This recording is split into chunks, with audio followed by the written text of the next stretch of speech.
नमस्कार, यो हो न्यूज 24 टेलिभिजन प्राइम टाइम न्यूजमा स्वागत छ। नेपालको संविधान 2072 मा उल्लेख भएका 13 संवैधानिक निकाय मध्ये अधिकांश पूर्ण छैनन्। केही आयोग गठन नै भएका छैनन् भने केही अपूर्ण छन्। पहिला 5 वटा रहेकामा संविधान सभा मार्फत जनप्रतिनिधिले बनाएको नेपालको संविधान 2072 मा 8 थपेर 13 संवैधानिक निकाय बनाइएको थियो। मुलुकमा बढ्दो भ्रष्टाचार न्यूनीकरण गर्न क्रियाशील रहनुपर्ने अख्तियारमा गएको भदौ 29 देखि प्रमुख आयुक्त खाली छ। यस्तै अन्य आयोगका गरी 45 पद रिक्त छन्। नयाँ संविधानसँगै आयोगको संख्या वात्तै बढाइए पनि पदाधिकारी नियुक्त नगरिदा क्रियाशील बन्न सकेका छैनन्। संवैधानिक नियुक्तिको सिफारिस संवैधानिक परिषदले गर्छ। परिषदमा प्रधानमन्त्री अध्यक्ष तथा प्रधान न्यायाधीश, सभामुख, राष्ट्रसभा अध्यक्ष, विपक्षी दलका नेता र उपसभामुख सदस्य रहने संवैधानिक व्यवस्था छ। परिषदको बैठक लामो समयदेखि बस्न सकेको छैन। बोलाइएको बैठकमा प्रमुख प्रतिपक्षको अनुपस्थिति हुँदा प्रधानमन्त्रीले पेलेर अघि बढेको प्रतिपक्षले आरोप लगाउँछ। बैठक बोलाउँदा उपस्थित नहुने प्रवृत्ति पुनः दोहोरिएको छ, जसका कारण आइतबार बस्ने बैठक प्रतिपक्षी दलका नेता शेरबहादुर देउवाका कारण नै प्रभावित हुने देखिएको छ। अब प्राइम टाइम न्यूजका हेडलाइन्स। आइतबार बोलाइएको संवैधानिक परिषदको बैठकमा कांग्रेस सभापति देउवा नजाने, बैठक नै अन्यल। 5 वर्षदेखि संवैधानिक निकायका 45 पद रिक्त।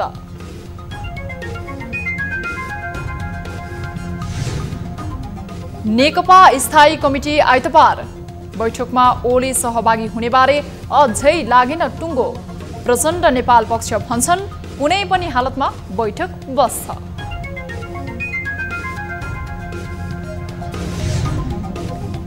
चौबीस घण्टामा थप 15 जनाको मृत्यु, मृतकको संख्या 1689 पुग्यो। देशभर 879 संक्रमित थपिँदा 1300 निको भए।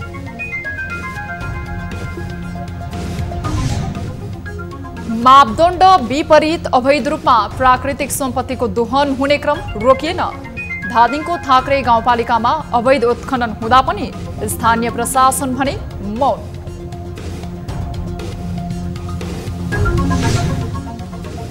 र गौतम बुद्ध कप त्रिकोणात्मक टी20 क्रिकेटमा नारायणीको विजयी सुरुवात, बागमती सुपर ओभरमा पराजित।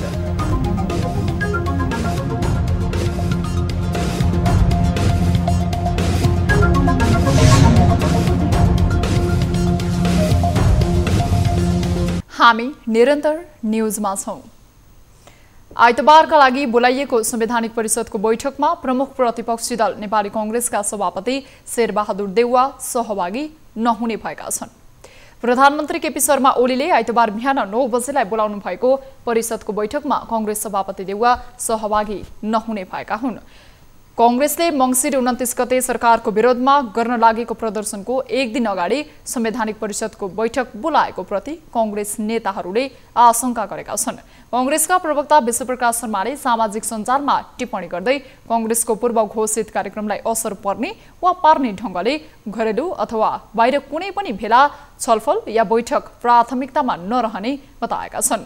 संवैधानिक आयोगहरू अख्तियार दुरुपयोग अनुसन्धान आयोग, निर्वाचन आयोग, महिला आयोग, मानवाधिकार आयोग लगायत विभिन्न संवैधानिक निकायमा गरी 3 दर्जन भन्दा बढी पद रिक्त छन्। नियुक्तिको विषयमा प्रधानमन्त्री ओली र देउवा बीच पटक पटक भएका छलफलबाट सहमति जुट्न नसकेपछि परिषदको बैठक प्रभावित हुँदै आएको छ।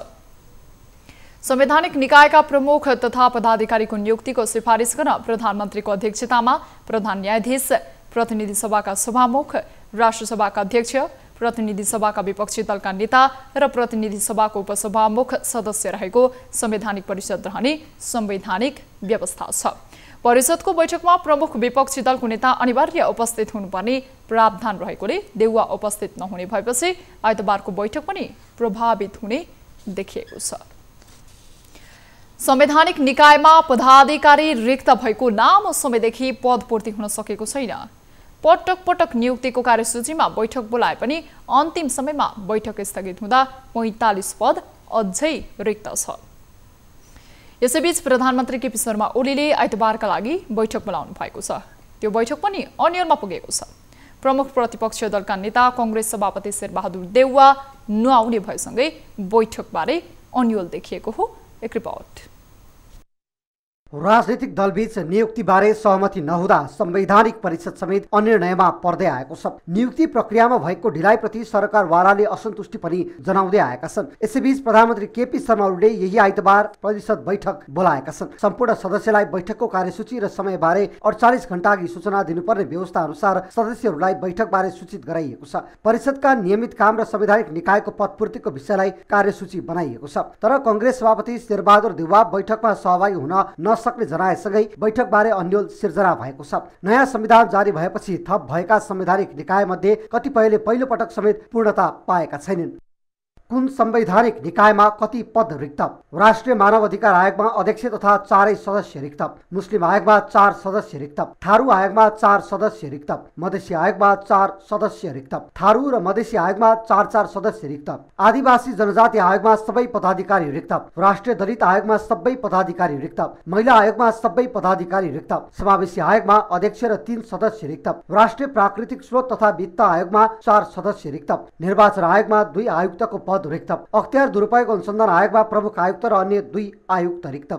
संविधानमा 13वटा संवैधानिक आयोगको व्यवस्था छ। ती प्रत्येक आयोगमा अध्यक्ष सहित 5 जना पदाधिकारी हुन्छन्। सरकारको नियन्त्रणका लागि संवैधानिक आयोगहरूमा विपक्षी दललाई पनि स्थान दिनुपर्ने माग कांग्रेसले राख्दै आएको छ। भागभण्डा नमिल्दाका अवस्थामा कांग्रेस सभापति शेरबहादुर देउवा परिषदको बैठकमा अनुपस्थित हुने गरेका थिए। देउवा अनुपस्थित हुन थालेपछि उनको उपस्थिति बिनै गत माघमा 5 संवैधानिक आयोगमा अध्यक्ष नियुक्ति गरिएको थियो। त्यसपछि देउवा झनै चिडिएका थिए। तर उनको भूमिकालाई लिएर पार्टीभित्रै आलोचना भएपछि भने उनी मत्थर बनेका थिए। सोही कारण आइतबारको बैठकमा देउवा नआउने भएपछि प्रधानमन्त्री ओलीले पेलेर जाने वा बैठक स्थगित गर्ने कुन नीति अवलम्बन गर्लान् भन्ने संशय उत्पन्न भएको छ। परिषदमा प्रधानमन्त्री सहित प्रधान न्यायाधीश, सभामुख, राष्ट्रिय सभा अध्यक्ष, विपक्षी दलका नेता र उपसभामुख सदस्य रहने संवैधानिक व्यवस्था छ। तर हाल उपसभामुखको पद भने रिक्त छ। नेपाल कम्युनिस्ट पार्टी नेकपाका कार्यकारी अध्यक्ष पुष्पकमल दाहालले पार्टीभित्रको बहस विधि र पद्धतिका लागि मात्र भएको दाबी गर्नुभएको छ। शनिबार पार्टी कार्यालय धुम्बाराहीमा कांग्रेसका पूर्व सांसद कौशर शाहलाई नेकपा प्रवेश गराउँदै अध्यक्ष दाहालले अबको समाजवादको यात्रामा अघि बढ्ने सन्दर्भमा कस्तो आर्थिक नीति हुने, कस्तो राजनीतिक मान्यताहरूलाई अवलम्बन गर्दै जाने र कस्तो आचार संहितालाई पालना गर्ने भन्ने बहस मात्र भएको बताउनु भएको हो। उहाँले विधि, विधान र पद्धतिलाई स्थापित गर्न पार्टीभित्र हुने बहस स्वाभाविक मात्र भएको उल्लेख गर्नुभयो। संविधानले समाजवाद उन्मुख राज्यको परिकल्पना गरेको भन्दै उहाँले समाजवाद उन्मुख राज्य निर्माणको दायित्व पनि कम्युनिस्ट पार्टीको नै भएको धारणा राख्नुभयो। नेपालमा गणतन्त्र, धर्मनिरपेक्षता, समावेशिता, समानुपातिकता यी सबै जसरी आएर संघीय लोकतान्त्रिक गणतन्त्र भयो, यो परिवर्तन ल्याउन कम्युनिस्ट पार्टीको ऐतिहासिक योगदान छ। कम्युनिस्ट पार्टीकै कारणले यो परिवर्तन आएको हो भनेर भन्नुभएको छ। त्यो बिल्कुल सही निष्कर्ष नै हो। यस्तै कार्यक्रममा वरिष्ठ नेता माधव कुमार नेपालले नेकपा प्रति जनताको विश्वास बढ्दै गएको बताउनुभयो। कम्युनिस्ट पार्टीले नै जनतामा आशा जगाएको छ, विश्वास दिलाउन चाहिरहेको छ र यो आशा विश्वासका साथ जनताहरू विभिन्न ठाउँहरूमा विभिन्न राजनीतिक दलहरू छोडेर वा यतिकै कुनै पार्टीमा नलागेकाहरू पनि कम्युनिस्ट पार्टीमा आकर्षण हुँदै अगाडि बढ्ने जमर्को गर्दैछन्। पार्टी प्रवेश गर्दै शाहले कांग्रेसको नेतृत्व असक्षम तथा विचारविहीन भएकाले आफूहरूले कांग्रेस पार्टी परित्याग गरेको बताउनुभयो। कांग्रेसले बीपीको विचारलाई पार्टी सिद्धान्त बनाउन नसकेको उहाँको आरोप छ। सत्तारूढ दल नेपाल कम्युनिस्ट पार्टी नेकपाको स्थायी कमिटीको बैठक आइतबार बस्दैछ। नेकपा अध्यक्ष द्वयको राजनीतिक प्रस्तावमाथि छलफल गर्न बस्ने बैठकमा अध्यक्ष केपी शर्मा ओलीलाई अनिवार्य उपस्थिति गराउने पुष्पकमल दाहाल, प्रचण्ड, माधव नेपालको रणनीति छ। तर बैठकलाई जसरी पनि छल्ने ओलीको रणनीति कायम छ। बैठक सुरु हुन एक दिनसम्म पनि सहमति जुटाउने प्रयास असफल भएको छ। अर्का अध्यक्ष प्रचण्डले सार्वजनिक कार्यक्रममै ओलीको बैठक नमान्ने प्रवृत्तिप्रति आक्रोश पोखिरहेका छन्। अध्यक्ष द्वयबीच सहमति नजुटेको अवस्थामा भोलि पेलेरै जाने रणनीति प्रचण्ड नेपाल पक्षको छ। एक रिपोर्ट। नेकपा भित्र झाँगिँदै गएको विवादमा अध्यक्ष केपी शर्मा ओली र प्रचण्ड दुवैको अडान यथावत छ। हालको अवस्थाबाट बाहिर निस्कन दुवै पक्षको सहमति आवश्यक भए पनि कसको पल्ला बलियो बन्ला भन्नेमा दुवै पक्ष डरसरीको अवस्थामा छन्। अहिलेसम्म माधव नेपालको साथ पाएका प्रचण्डले यसमा आफ्नो पक्षको पल्ला बलियो रहेको भान गर्नु अस्वाभाविक होइन। आइतबार बैठक के होला भन्ने अन्यल हुँदा प्रचण्ड नेपाल पक्ष कुनै पनि हालतमा बैठक बस्नेमा ढुक्क छन्। बरु ओलीलाई आइतबारको बैठकमा छलफलमा उठेका विषय सुनाउनकै लागि भए पनि बोलाउनु पर्ने कसरतमा जुटेका छन्। उता ओलीले यसैको स्थायी कमिटी बैठकमा पत्र पठाउँदै प्रचण्डको प्रस्तावमा छलफल भए बैठकमा सहभागी हुन नसक्ने बताएकाले पनि आइतबारको बैठकमा उनको उपस्थितिको सम्भावना न्यून नै छ। तर शनिबार पार्टी प्रवेश कार्यक्रममा अध्यक्ष प्रचण्डले आइतबारको बैठक कुनै पनि हालतमा बस्ने दोहोर्याए। यस्तो अवस्थामा आइतबार मुठभेडको अवस्थाको आकलन नेताहरूले गरेका छन्। अध्यक्ष द्वय एक्लै संवादमा बस्न नसक्ने स्थिति आएपछि पार्टीको भविष्य दोस्रो पुस्ताको काँधमा छ। तर उनीहरू समेत अध्यक्ष द्वयलाई मिलाउन सक्रिय छैनन्। बरु दुवै पक्ष तल्ला कमिटीसम्ममा आफ्नो कुरा राख्न उद्धत छन्। दुवैतिरका जनवर्गीय संगठन र प्रदेश कमिटीहरूको गोप्य र खुल्लमखुल्ला भेला भइरहेका छन्। यसरी समानान्तर छलफल हुनुको पछाडि अब पार्टीमा बहुमतको निर्णय हुन्छ र तल्ला कमिटीका आफ्ना निकटस्थलाई मानसिक रूपमा तयार पार्नुपर्छ भन्नेमा उनीहरू पुगेको देखिन्छ। आइतबार बस्ने बैठकमा पार्टीभित्रको अन्तर्विरोध र सङ्कटको समाधानबारे छलफल हुने भनिए पनि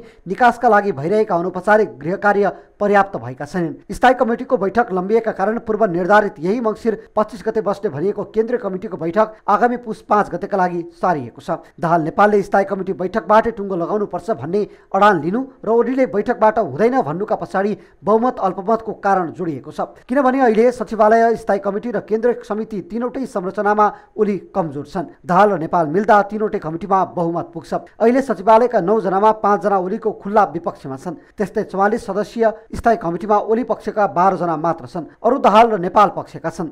उता पुस पहिलो साता बस्ने केन्द्रीय समितिमा पनि माओवादी र एमाले एकता हुँदा 60-40% भागबण्डा भएको थियो। यो भागबण्डा अनुसार अहिले तत्कालीन एमालेका एउटा समूह ओलीसँग रिसाएकाले दाहाल र नेपाल मिल्दा केन्द्रीय समितिमा पनि बहुमत पुग्छ। बहुमतको बल भएकाले यसपटक ओलीलाई त्यही अनुसार झुकाउन सकिन्छ भन्नेमा दाहाल नेपालको उद्देश्य छ। ओली बहुमतले अहिले निर्णय मान्यो भने आफू पदबाट बाहिरिनु पर्ने ठानिरहेका छन्। त्यसैले बाहिरिनु पर्ला भनेर महाधिवेशनसम्म बहुमत अल्पमतमा जान नहुने अडान राख्दै आएका छन्। दुई गुटको यी अडानमा बैठकको पूर्व सन्ध्यासम्ममा कुनै कुरा मिलेको छैन। त्यसैले आइतबार बस्ने स्थायी कमिटी बैठकले कुन मोड लिन्छ स्पष्ट भइसकेको छैन। सञ्चार तथा सूचना प्रविधि मन्त्री पार्वत गुरुङले देशी विदेशी शक्तिले मुलुकलाई अस्थिरतातर्फ धकेल्न खोज्ने प्रयत्न गरेको आरोप लगाउनु भएको छ। शनिबार काठमाडौँमा आयोजित एक कार्यक्रममा सरकारको प्रवक्ता समेत रहनुभएका मन्त्री गुरुङले मुलुकको स्थिर सरकार परिवर्तन गर्न देशी विदेशी शक्तिले मुलुकलाई अस्थिरतातर्फ धकेल्न खोजेको आरोप लगाउनु भएको हो। उहाँले सत्तापक्षभित्रै प्रतिपक्षी जन्मिएर राजनीतिभित्रको संक्रमणमा चलखेल गर्न खोजेको तर्क पनि गर्नुभयो। मुलुकको विकासमा लागेको सरकारलाई असफल बनाउन सत्तापक्षभित्रै समूह निर्माण गर्ने कार्य हुनुले आशंका उब्जिएको उहाँको भनाइ छ। अहिलेको एउटा हामी सत्ता पक्षभित्रै प्रतिपक्ष जन्मिएर राजनीतिप्रति एउटा जुन किसिमको एउटा संक्रमण छ, बाह्य एउटा चाहिँ पुनरुत्थानबद्ध शक्तिहरू र प्रतिक्रियावादी शक्तिहरूले फेरि शिर ठाडो पार्न सक्ने परिस्थिति निर्माण भएको छ, जसले तपाईँको देशी विदेशी शक्तिहरूले यो स्थायी सरकारप्रति आक्रमण गरेर मुलुकको स्थिरताप्रति र मुलुकको समृद्धप्रति जुन एउटा फेरि पनि मान्छेलाई पोजिसन जन्माइरहेको छ। मन्त्री गुरुङले समाजमा रहेका भ्रमलाई चिर्न सञ्चार माध्यम र सञ्चारकर्मीहरूले महत्त्वपूर्ण भूमिका खेल्नुपर्ने धारणा पनि राख्नु भएको थियो। नेपालमा कोरोना भाइरसबाट मृत्यु हुनेको संख्या 1689 पुगेको छ। पछिल्लो 24 घण्टामा थप 15 जनाले ज्यान गुमाएसँगै संख्या 1689 पुगेको हो। स्वास्थ्य मन्त्रालयको विवरण अनुसार हालसम्म सबैभन्दा धेरै 863 जनाको मृत्यु बागमती प्रदेशमा भएको छ भने सबैभन्दा कम कर्णाली प्रदेशमा 24 जनाको मृत्यु भएको छ। यी बाहेक प्रदेश 1 मा 209 जना, प्रदेश 2 मा 205 जना, गण्डकी प्रदेशमा 121 जना, लुम्बिनी प्रदेशमा 220 जना र सुदूरपश्चिम प्रदेशमा 47 जनाले ज्यान गुमाएका छन्। यसै देशभर कोरोनाबाट कुल 2,47,593 जना संक्रमित पुगेका छन्। पछिल्लो 24 घण्टामा 5,242 जनामा गरिएको PCR परीक्षणमा 879 संक्रमित थपिएसँगै संख्या 2,47,4 593 पुगेको हो। यस्तै देशभर सक्रिय संक्रमित हुनेको संख्या 12,148 पुगेको छ। यता काठमाडौँ उपत्यकामा मात्रै पछिल्लो 24 घण्टामा थप 482 संक्रमित फेला परेका छन्। यो सँगै काठमाडौँ उपत्यकामा संक्रमितको कुल संख्या 1,16,634 पुगेको छ। यस्तै 24 घण्टामा सबैभन्दा धेरै बागमती प्रदेशमा 435 जना र सबैभन्दा कम कर्णालीमा 4 जना संक्रमित थपिएका छन्। त्यसबाहेक प्रदेश 1 मा 28 जना, प्रदेश 2 मा 18 जना, गण्डकी प्रदेशमा 118 जना, लुम्बिनी प्रदेशमा 123 जना र सुदूरपश्चिम प्रदेशमा 37 जना संक्रमित थपिएका छन्। यस्तै 24 घण्टामा 1359 संक्रमित निको भएसँगै हालसम्म 2,34,231 संक्रमित निको भएर घर फर्किएका छन्। यसैगरी क्वारेन्टिनमा रहनेको संख्या 519 छ। हालसम्म देशभर कुल 18,25,860 जनाको PCR परीक्षण भएको छ।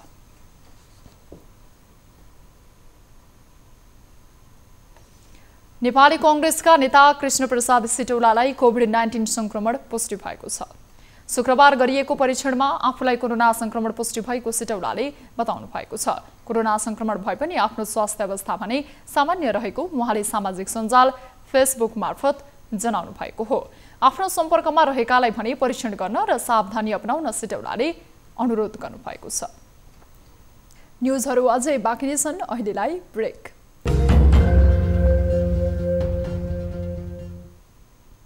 हामी निरन्तर न्युजमा छौं। मापदण्ड विपरीत अवैध रूपमा प्राकृतिक सम्पत्तिको दोहन हुने क्रम रोकिएको छैन। धादिङको थाक्रे गाउँपालिका वडा नम्बर 3 मा रहेको बालुवा खर्क र डाँडा गाउँ बिरौटे पाखा भन्ने ठाउँमा अवैध उत्खनन भइरहेको खुलेको छ। मापदण्ड विपरीत सञ्चालन भइरहेको बालुवा उद्योगहरूले सो क्षेत्रमा डाँडा नै खनेर अवैध रूपमा बालुवा उत्खनन गरिरहेका छन्। तर यसरी बिना दर्ता बालुवा उद्योगहरूले उत्खनन गरेर प्राकृतिक सम्पत्तिको दोहन गरिरहेको भए पनि स्थानीय सरकार र स्थानीय प्रशासनको ध्यान जान सकेको छैन। एक रिपोर्ट।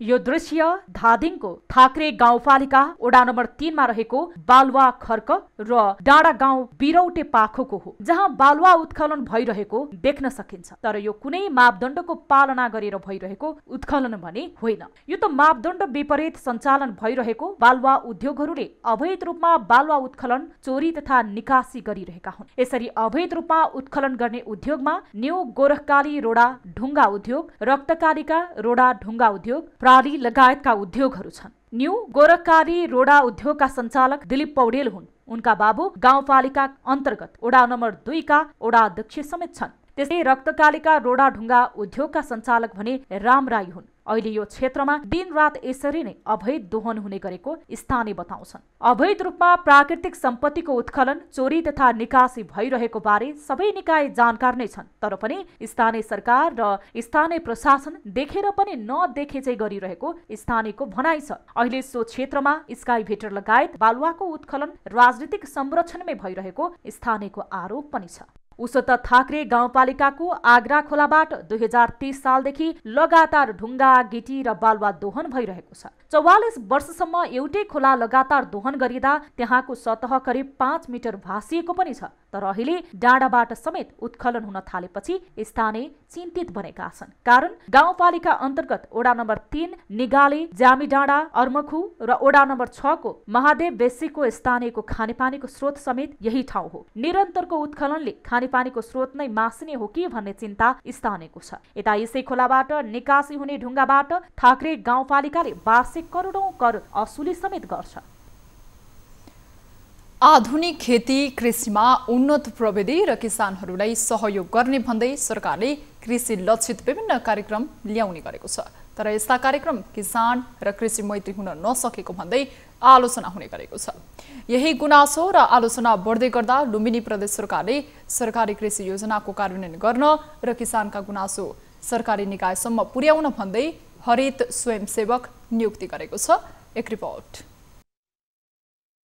निर्वाहमुखी कृषि प्रणालीलाई व्यावसायिक बनाउने र कृषि तथा पशुपालन गर्ने किसानहरूलाई सघाउने भन्दै भूमि व्यवस्था, कृषि तथा सहकारी मन्त्रालयले 983 जना हरित स्वयंसेवक नियुक्त गरेको हो।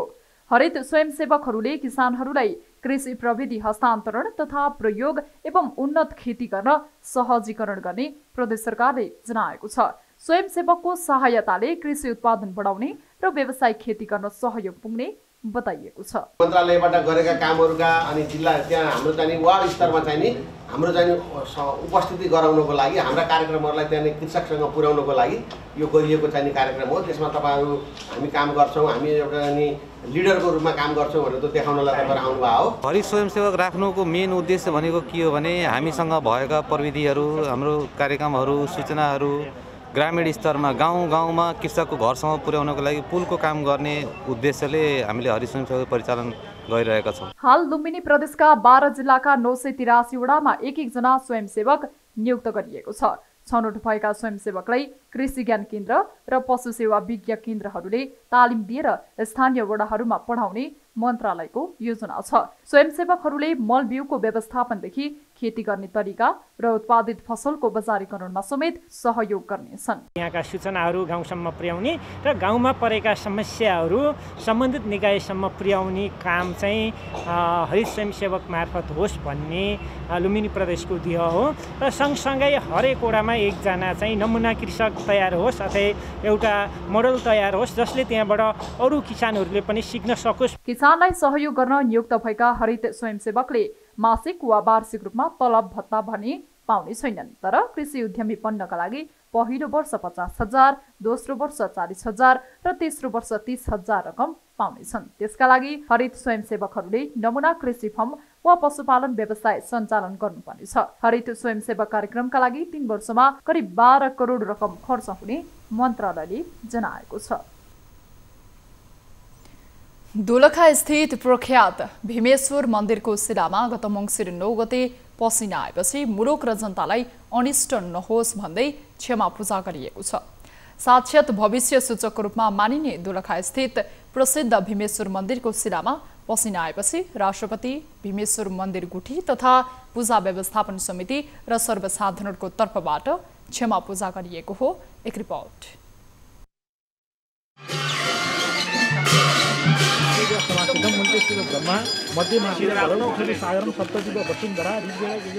राष्ट्रपति कार्यालयबाट पठाइएको 2वटा बोका भीमेश्वर मन्दिर गुठी तथा पूजा व्यवस्थापन समिति र स्थानीय सर्वसाधारणको तर्फबाट 2वटा बोका तथा नेपाली सेनाका प्रधान सेनापतिले पठाएको 1वटा बोका गरी 5वटा बलि पूजासहित क्षमा पूजा गरिएको छ।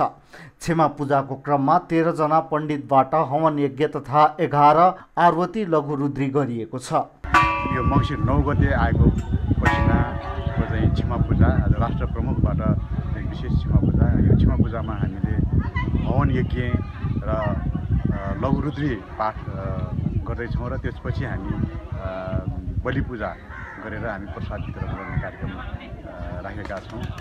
अब योले चाहिँ राष्ट्र र राष्ट्र प्रमुख जनता सबैमा शान्ति छाओस्, कुनै अप्रिय घटनाहरू नहोस्, जनताले सुख शान्ति पाओस् भनेर हामीले यो क्षमा पूजाको आयोजना गरेका छौँ। सरकारका तर्फबाट प्रमुख जिल्ला अधिकारी रमेश प्रसाद शिवाकोटी, जिल्ला प्रहरी कार्यालय दोलखाका प्रहरी निरीक्षक अञ्जन कोइराला, नेपाली सेना तारादल गणका गणपति प्रमुख सेनानी अनिल केसी, भीमेश्वर मन्दिर गुठी तथा पूजा व्यवस्थापन समितिका अध्यक्ष भरत बहादुर श्रेष्ठ तथा भीमेश्वर नगरपालिका वडा नम्बर 2 का अध्यक्ष विराजमान श्रेष्ठले लघुरुद्री सङ्कल्प गरेका थिए।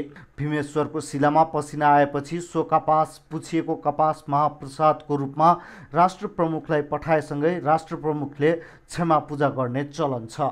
1900 पटक पसिना आएको क्षमा पूजाकै क्रममा नेपालमा परिवर्तनदेखि लिएर अन्य कुराहरू केही हुँदाखेरि भीमेश्वरमा पसिना आउने सङ्केतको रूपमा शुभ सङ्केतदेखि अन्य सङ्केतको रूपमा लिने गरिन्छ र भीमेश्वरमा पसिना आइसकेपछि त्यो पसिना पुछिएको कपास चाहिँ राष्ट्र प्रमुखको हैसियतले राष्ट्र प्रमुखमा पुर्याइसकेपछि त्यहाँबाट चाहिँ शुभ सायद हेरेर क्षमा पूजाको लागि यहाँ सम्पूर्ण सामग्रीहरू पठाउने चलन परापूर्वकालदेखि चल्दै आएको र 90 सालदेखि हामीले रेकर्ड राखेको अवस्थामा हामीले 2057 सालदेखि स्थानीय जनता र यहाँका लोकल जनसमुदायबाट पनि यहाँ क्षमा पूजाको लागि हामीले व्यवस्थापन गरेको छ। दोलखा भीमसेनमा पसिना आएको यो 19औं पटक हो। पछिल्लो कालखण्डमा विक्रम सम्वत 1990, 1997, 2007, 2017, 2019, 2026, 2028, 2036, 2045, 2046, 2057, 2063, 2070, 2071, 2074, 2076 र 2077 सालमा भीमसेनको मूर्तिमा पसिना आएको थियो। त्यस समयको आसपासमा भएका विभिन्न ठुला राजनीतिक परिवर्तन, प्राकृतिक विपद र अन्य दुःखदायी घटनाहरूलाई भीमसेनको पसिनाले पूर्व सङ्केत गर्ने जनविश्वास रहिआएको छ। त्रिभुवन विश्वविद्यालयका उपकुलपति प्राध्यापक डाक्टर धर्मकान्त बास्कोटाले विश्वविद्यालयमा राजनीतिक कायम रहनु उचित नहुने धारणा व्यक्त गर्नुभएको छ। शनिबार लमजुङ कृषि क्याम्पसमा नवनिर्मित पुस्तकालयको उद्घाटन गर्दै उपकुलपति डाक्टर बास्कोटाले राजनीतिक परिवर्तनका क्रममा विश्वविद्यालय विभिन्न रूपमा प्रयोग भएको र व्यवस्था नै परिवर्तन भइसकेकोले विश्वविद्यालयमा अब राजनीति हावी भइराख्नु उचित नहुने धारणा व्यक्त गर्नुभयो। उहाँले विश्वविद्यालयका सारा ऊर्जा, शैक्षिक गुणस्तर, सामाजिक रूपान्तरण र सामाजिक सद्भावमा प्रयोग गर्नुपर्ने र यसले भोलिका दिनमा मिठो प्रतिफल दिन सक्ने बताउनुभयो। सक्ता थियो होला, त्यो परिपूर्ति भइसक्यो, हाम्रो व्यवस्था परिवर्तन भइसक्यो भनेदेखि अब विश्वविद्यालयमा राजनीति हावी भइराख्नु चाहिँ उचित होइन जस्तो लाग्छ। उपकुलपति बास्कोटाले बजारले माग गरेको जनशक्ति पैदा गर्नु विश्वविद्यालयको प्रमुख दायित्व रहेको उल्लेख गर्नुभयो। बजारले मागेको जनशक्ति उत्पादन गर्न नसके विश्वविद्यालयले दिने डिग्रीको कुनै अर्थ नहुने पनि बताउनुभयो। बजारले माग गरेको जनशक्ति पैदा गरिदिने। दोस्रो प्राथमिकता भनेको प्राविधिक स्वावलम्बी शिक्षाको जनशक्ति यो पैदा गर्ने। त्यसमा हामीहरूको चिकित्सा पर्छ, इन्जिनियरिङ पर्छ, कृषि पर्छ, वन पर्छ, त्यस्तै हिसाबले अरू पनि प्राविधिक धारहरू आइरहेका छन्, तिनीहरू पर्छ। त्रिवीको 2,06,59,684 रुपैयाँ 91 पैसा सहयोगमा लमजुङ कृषि क्याम्पसमा पुस्तकालय निर्माण गरिएको हो।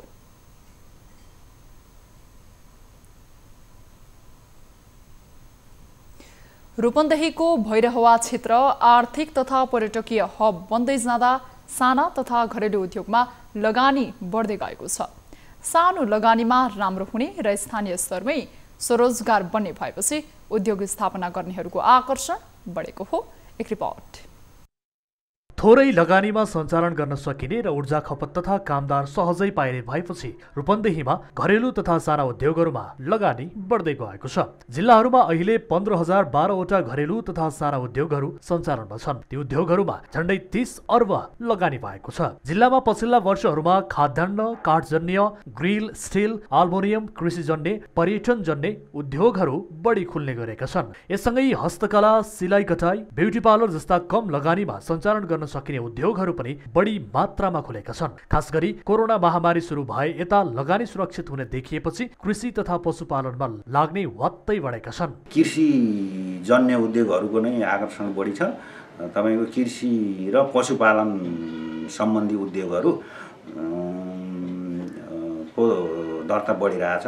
लगभग तपाईको एभरेजमा दैनिक 5-7वटा कृषि तथा पशु फर्महरू दर्ता भइरहेका छन्। त्यसको तुलनामा अरू होटल जन्य उद्योगहरू अनि अन्य व्यवसाय जन्य उद्योगहरू चाहिँ कम छ। स्वदेशमा दक्ष जनशक्ति नहुँदा र युवा पुस्ता विदेश पलायन हुँदा जिल्लामा सञ्चालित ठूला उद्योगहरूमा भारतीय नागरिक बढी रोजगारीमा छन्। तर होटल तथा रेस्टुरेन्ट, छाला जुत्ता उद्योग, सिलाइ कटाइ, हस्तकला, धातु जन्य उद्योग, खाद्य तथा पेय, इन्जिनियरिङ, वर्कसप, फर्निचर, कृषि तथा पशु फार्म, निर्माण जस्ता साना तथा घरेलु उद्योगमा भने नेपाली बढी रोजगारहरू छन्। जिल्लामा सञ्चालित घरेलु तथा साना उद्योगहरूमा करिब 32,300 जनाले रोजगारी पाएका छन्। यीमध्ये 24,919 पुरुष छन् भने 7,391 महिला छन्। रूपन्देहीमा लगानीको प्रशस्त सम्भावना रहेकाले उद्योग कर्जा प्रवाहमा सहजता तथा उद्योग मैत्री वातावरण र बजारीकरणलाई थप व्यवस्थित गर्ने हो भने लगानी झनै बढ्ने देखिन्छ। धेरै कुरामा यसले जानकारी राख्नुपर्छ सरकारले र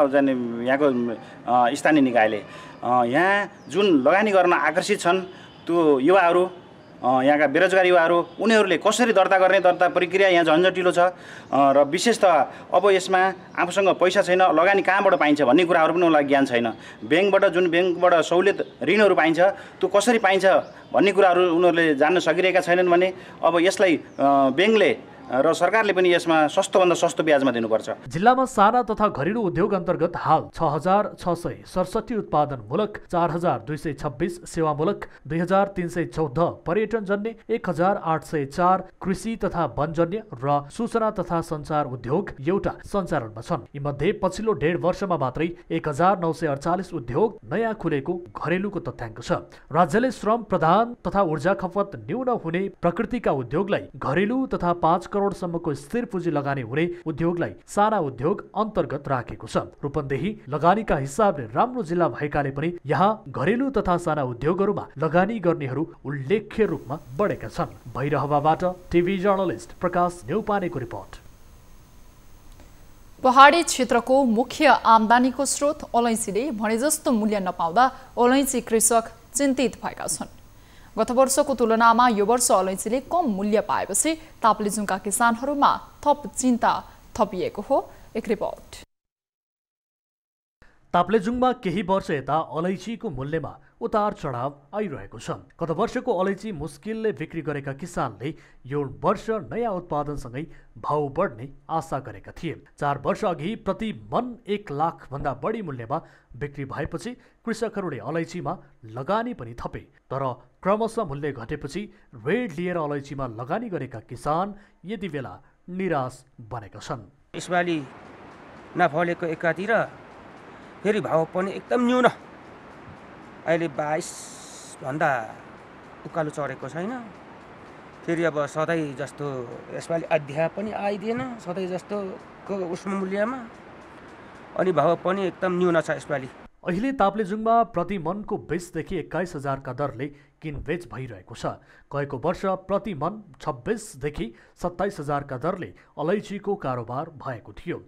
4 वर्ष अघि प्रति मन 1 लाख भन्दा बढी मूल्यमा कारोबार भएपछि जिल्लाका अधिकांश किसानले खेतबारी मासेर अलैँची रोपेका थिए। यहाँ वरिपरि रोप्दा खसै 8-9 मुडी निस्किन्थ्यो, 8-9 मुडी निस्किन्थ्यो। अनि अब ठ्याक्कै अलैँचीको भाउ धेरै आइदियो। अनि अलैँची रोप्ने भनेर अब यसरी अलैँची रोप्दा नै यस्तै भएको होइन। अब 1-2 साल त बेचियो, 1,05,000-10,000सम्म बेचियो, अनि अहिले छैन। कृषकले भाउ घटे पनि फेरि बढ्ने आशमा अलैँची खेतीलाई भने निरन्तरता दिइरहेका छन्। तर अलैँचीको बजारीकरण र मूल्यमा तत्काल कुनै सुधार हुने सङ्केत देखिँदैन। हालसम्म नेपालमा उत्पादित अलैँची भारत बाहेकका मुलुकमा सिधै निर्यात हुन सकेको छैन। भारतीय बजारको मात्रै भर पर्दा यसले ठुलो मूल्य पाउन नसकेको अलैँची व्यवसायीको भनाइ छ। अन्तर्राष्ट्रमा जाने, यसको बजारीकरण खोज्ने, यसलाई लगानी गर्नु पर्यो, बजारीकरणको लगानी गर्नु पर्यो, उत्पादनलाई वृद्धि गर्न सँगै बजारको पनि वृद्धि गर्नु पर्यो। भारत लगायत पाकिस्तान, भुटान, बङ्गलादेशको ट्याक्सहरूसँग समन्वय गर्नु पर्यो र समझदारी गरेर गयो भने यसको दाम अहिले पनि साउदी अरब र कतारमा राम्रो भएको कारणले गर्दा हामीलाई पनि त्यो मूल्य सोसरको मूल्य बनाउन राज्यले पहल गरियो। वर्षौंदेखि अलैँचीको मूल्यमा आइरहने उतार चढावलाई रोक्दै मूल्यमा एकरूपता ल्याउन र बजारीकरणका लागि राज्य थप जिम्मेवार बन्न सके अलैँची किसान तथा व्यवसायीको समस्या समाधान हुने देखिन्छ। ताप्लेजुङबाट टिभी जर्नलिस्ट बसन्त लिम्बुको रिपोर्ट। अब बिजनेस न्यूज।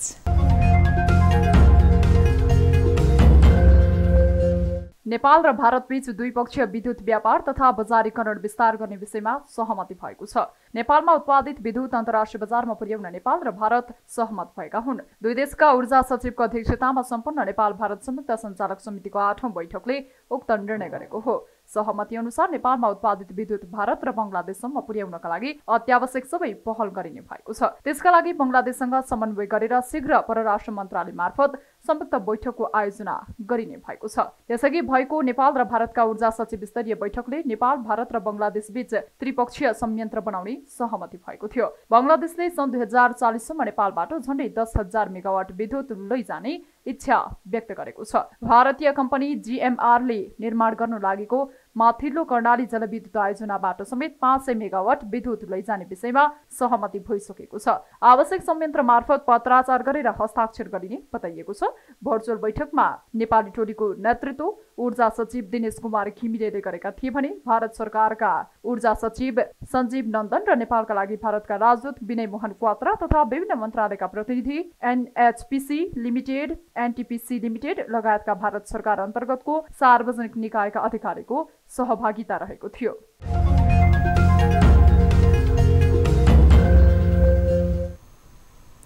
न्युजहरू अझै बाँकी नै छन्, अहिलेलाई ब्रेक।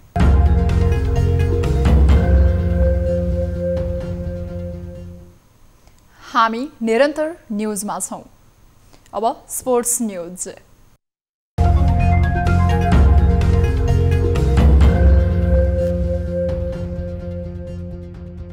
नारायणीले गौतम बुद्ध कप त्रिकोणात्मक टी20 क्रिकेटमा विजयी सुरुवात गरेको छ।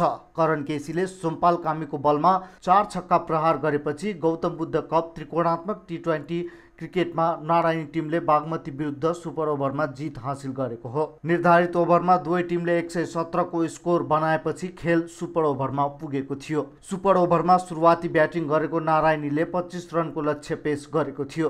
नारायणीका लागि करण केसीले 4 छक्का प्रहार गरे। बागमतीका लागि कप्तान ज्ञानेन्द्र मल्ल र पवन सर्राफले ब्याटिङ गरे। करण केसीको बलिङमा उनीहरूले 20 रन मात्र बनाउन सके। यसअघि नियमित खेलमा टस हारेर पहिले ब्याटिङ गरेको बागमतीले निर्धारित ओभरमा 8 विकेट गुमाउँदै 117 रनको योगफल तयार गरेको थियो। निकै नै खराब सुरुवात गरेको बागमतीका लागि विक्रम सोभ र रसिद खानले 8औं विकेटका लागि 59 रनको अर्धशतकीय साझेदारी गरेपछि 100 रनको स्कोर पार भएको थियो। जवाफमा नारायणी पनि निर्धारित ओभरमा 9 विकेट गुमाएर 117 रनमै रोकियो।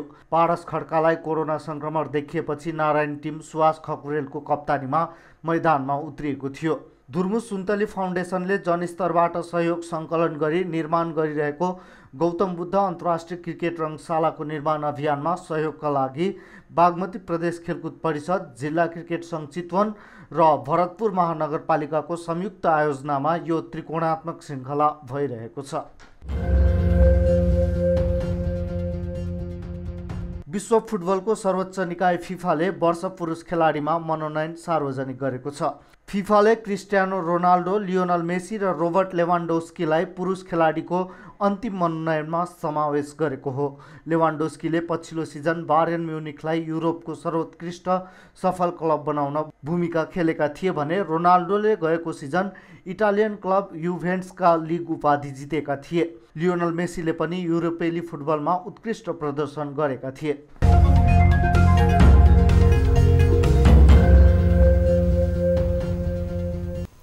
अब प्रशान्त ठाकुरका साथमा फटाफट न्युज।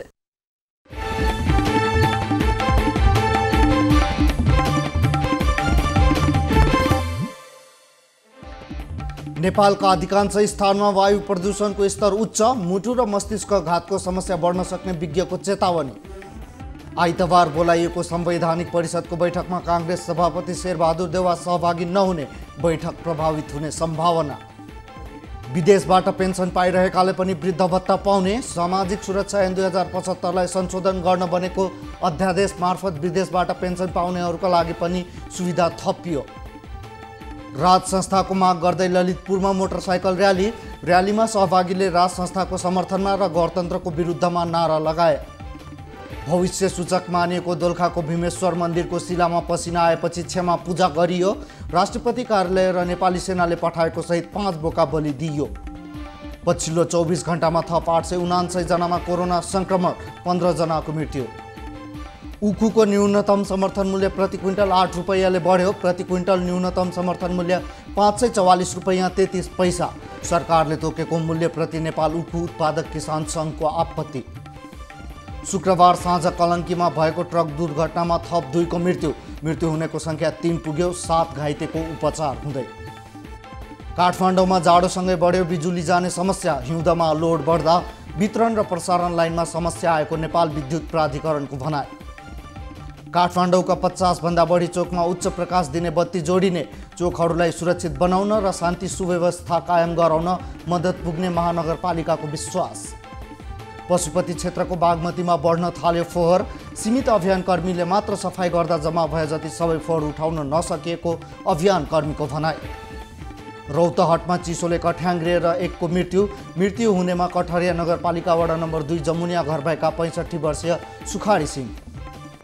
काठमाडौँको दरबार मार्गमा बैंक एटिएम बुथ तोडफोड गरिरहेको अवस्थामा एकजना पक्राउ पर्नेमा खोटाङ घर भई कपन बस्ने 30 वर्षीय आनन्द तामाङ। कोरोना भाइरसका कारण चैतदेखि बन्द भएको सिन्धुपाल्चोकको भोटेकोसीको बन्जी जम्प 9 महिनापछि पुनः सञ्चालनमा। हाल दैनिक 4 देखि 15 जनासम्मले बन्जी गर्ने। बर्दियामा बाघको आक्रमणबाट ज्यान गुमाएका परिवारलाई राहत प्रदान। 5 परिवारलाई 10-10 लाख राहत दिइयो। बैतडी दशरथचन्द्र नगरपालिकाका विद्यालय आइतबारदेखि खुल्ने। स्वास्थ्य सुरक्षा मापदण्ड अपनाएर विद्यालय सञ्चालनको तयारी। कर्मचारी कल्याणकारी कोषलाई लिएर पर्यटन बोर्डमा विवाद। कोष परिचालन कार्यविधि अझै बन्न सकेन। श्रमिक मजदुरहरूको पैसा हिनामिनाको आरोप। गौतम बुद्ध कप क्रिकेट अन्तर्गत पहिलो खेलमा टिम नारायणीको जित। नारायणीद्वारा बागमती सुपर ओभरमा पराजित। साउदी अरबद्वारा 21औं एसियाली खेलकुद आयोजना गर्न नेपालसँग समर्थन माग। साउदी अरबका राजदूतद्वारा नेपाल ओलम्पिक कमिटीका अध्यक्षलाई समर्थन गर्न अनुरोध। फिफा वर्ष खेलाडीको अन्तिम 3मा मेसी, रोनाल्डो र लिवान्डोस्की। फिफा वर्ष खेलाडीको घोषणा डिसेम्बर 17मा गरिने।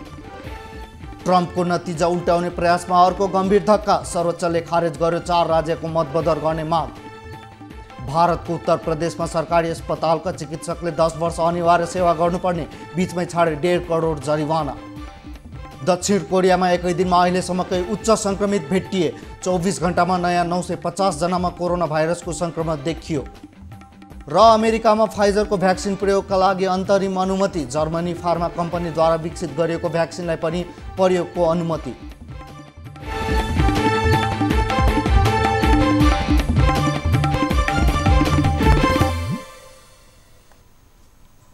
अब प्राइम टाइम न्यूज सक्नु अघि अहिलेसम्मका हेडलाइन्स पुनः एकपटक। आइतबार बोलाइएको संवैधानिक परिषदको बैठकमा कांग्रेस सभापति देउवा नजाने।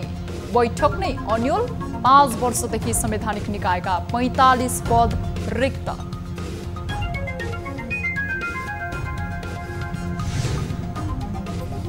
नेकपा स्थायी कमिटी आइतबार बैठकमा ओली सहभागी हुने बारे अझै लागेन टुङ्गो। प्रचण्ड नेपाल पक्ष भन्छन् कुनै पनि हालतमा बैठक बस्छ।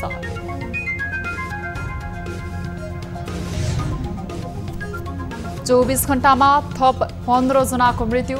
मृतकको संख्या 1689 पुग्यो। देशभर 879 संक्रमित थपिँदा 1300 निको भए।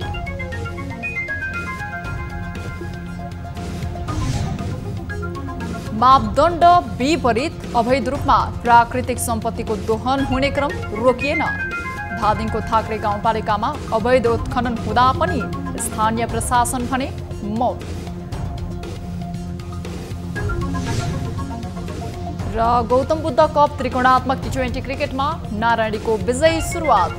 बागमती सुपर ओभरमा पराजित।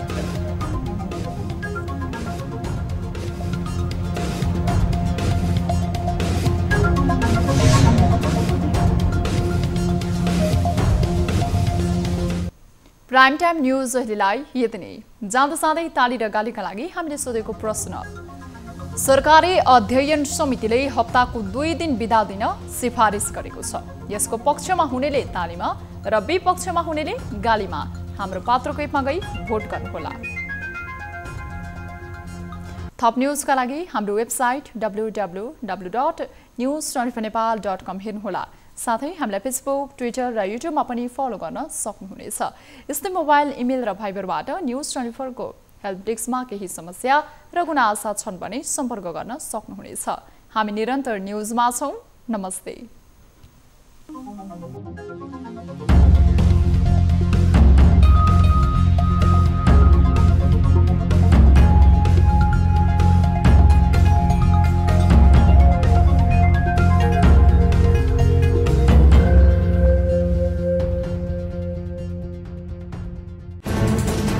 कोरोनाले सृजना गरेको संकटमा पल पलका न्यूज अपडेट र हर क्षेत्रको कभरेजका लागि न्यूज 24 नेपाल युट्युब च्यानललाई सब्स्क्राइब गर्नुहोला।